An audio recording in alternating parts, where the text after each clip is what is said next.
এই দোয়াটা শিখে নেন, ইনশাআল্লাহ আপনার জীবনের সমস্ত সংকট কেটে যাবে।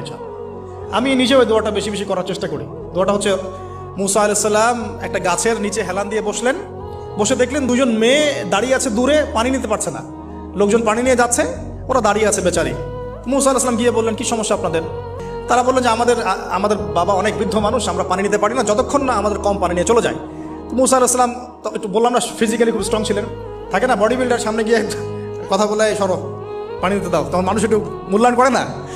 তো মুসা আলাইহিস সালাম এভাবে পানি নিয়ে দিলেন এবং বাছুরদেরকে পানি পান করালেন, করিয়ে গাছের নিচে এসে বসে আছেন।